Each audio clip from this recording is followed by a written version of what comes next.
दोस्तों, क्या 100 सीटें जीतने के बावजूद भी बीजेपी विपक्ष में बैठने को मजबूर हो सकती है?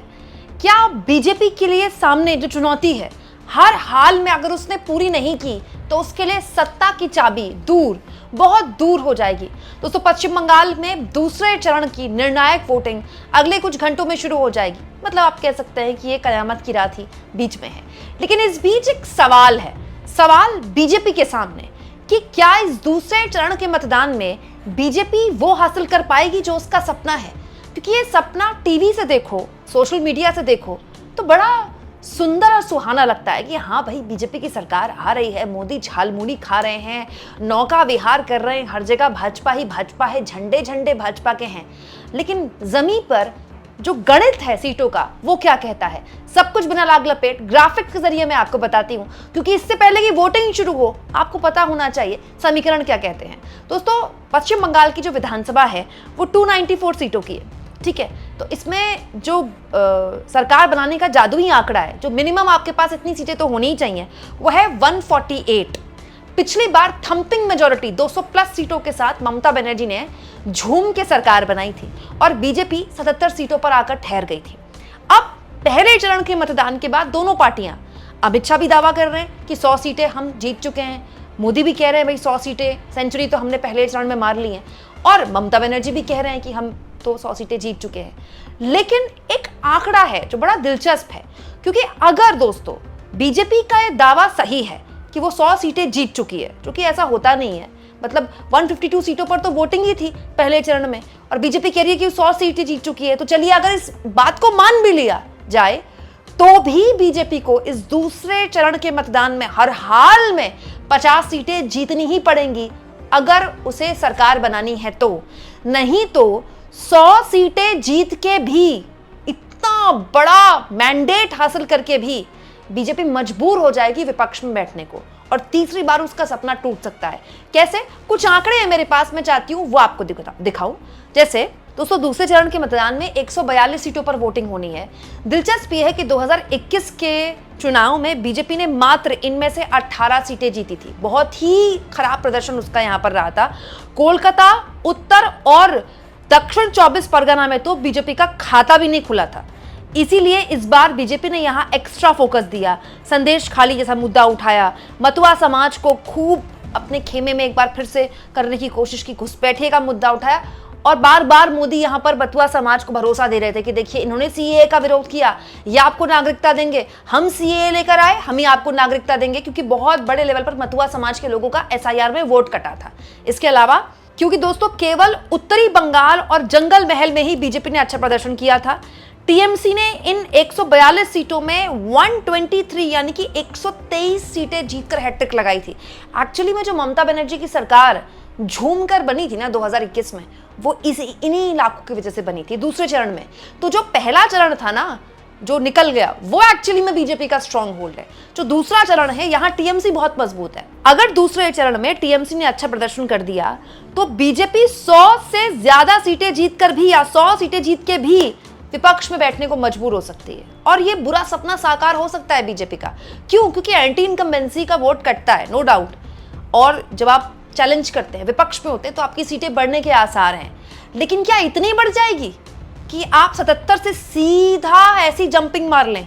मतलब बीजेपी को दूसरे चरण में भी लगभग 50 सीटें जीतनी होंगी अगर वो ये दावा कर रही है कि 100 जीत चुकी है। तो अगर वहां भी उसको नुकसान हुआ है, 142 सीटों में भी अगर वो 100 नहीं जीत पाई है, तब तो उसको ये जो पूरा मार्जिन है, वो जो ब्रैकेट है, और बढ़ाना पड़ेगा। फिर तो उसको 50 से भी ऊपर सीटें जीतनी पड़ेंगी, क्योंकि पहले मगर में अगर उसने कमजोर किया है तो। दोस्तों, भागड़ में सबसे ज्यादा 19 उम्मीदवार हैं, गोघाट में सबसे कम 5 उम्मीदवार हैं। दोस्तों, इस चरण में जो सबसे हाई प्रोफाइल मुकाबला वो भवानीपुर से ममता बनर्जी वर्सेस बीजेपी के शुभेंदु अधिकारी का है। टीएमसी का यह अभेद्य किला है, बहुत ही मजबूत किला है, और 23 सीटों में महिला पुरुष वोटर से ज्यादा हैं।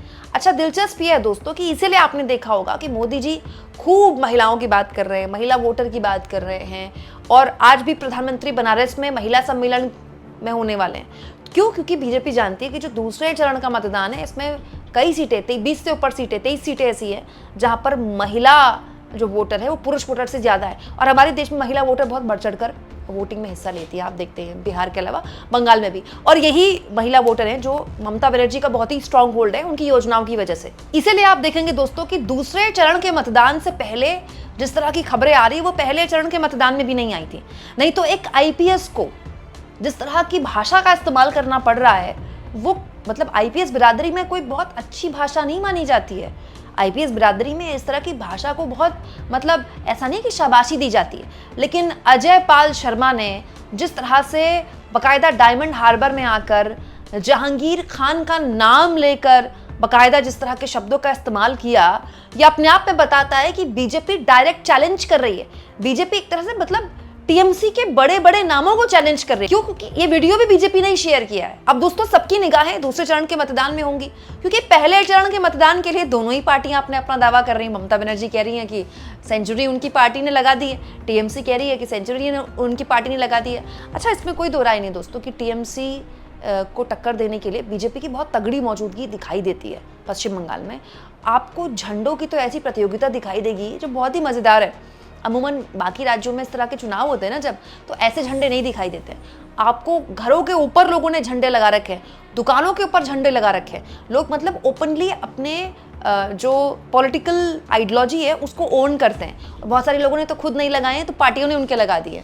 और उस प्रतियोगिता में बीजेपी ने बहुत तगड़ी टक्कर दी है ममता बनर्जी को। अच्छा, कोलकाता में 2 दिन में थी दोस्तों, और कोलकाता में तो मुझे इतने झंडे दिखाई दिए हैं और बड़े बड़े पोस्टर्स दिखाई दिए। कोलकाता में बड़े बड़े हाईवेज और फ्लाईओवर्स में आप देखेंगे बड़े बड़े, अगर जहां जहां ममता बनर्जी के फोटो है, बड़े बड़े पोस्टर्स हैं टीएमसी के, वहां वहां प्रधानमंत्री की पोस्टर्स हैं। ये वही कोलकाता है जिसकी 11 की 11 सीटों में टीएमसी ने क्लीन स्वीप कर दिया था। कोलकाता में कोई मौजूदगी ही नहीं बीजेपी की। तो बीजेपी यही चाहती है कि जो अवैध किला है, जहां पर बीजेपी दस्तक तक नहीं दे पाई, दरवाजा तक नहीं खोला वहां की पब्लिक ने, वहां के वोटर ने बीजेपी के लिए, वहां वो अपना जनाधार बढ़ाए, वहां वो बड़े लेवल पर घुसपैठ करे टीएमसी के वोटर में, और उसने की भी है। लेकिन क्या होता है मैं आपको बताती हूँ, बीजेपी का जो वोटर है ना बड़ा वोकल होता है। तो वो वोकल वोटर जो टीएमसी के खिलाफ बीजेपी के लिए बोल रहा है और बीजेपी की तरफ बहुत उसका ध्यान दिखाई दे रहा है, क्या वो उतनी बड़ी तादाद में है जितना चुप वोटर है? क्योंकि एक वोटर और है बंगाल में जो कुछ नहीं बताता, बिल्कुल नहीं बोलता। आपको देखने में लगेगा कि ये थोड़े गरीब समाज से हैं तो इनसे आप कुछ भी निकलवा लेंगे, लेकिन वो नहीं बताएंगे आपको एंड तक। पता नहीं ना वो किसका वोटर है। हो सकता है बीजेपी का वोटर है, डर के मारे नहीं बोल रहा हो टीएमसी। हो सकता है वो टीएमसी का वोटर है, बीजेपी का नाम डर के मारे ना बोल रहा हो।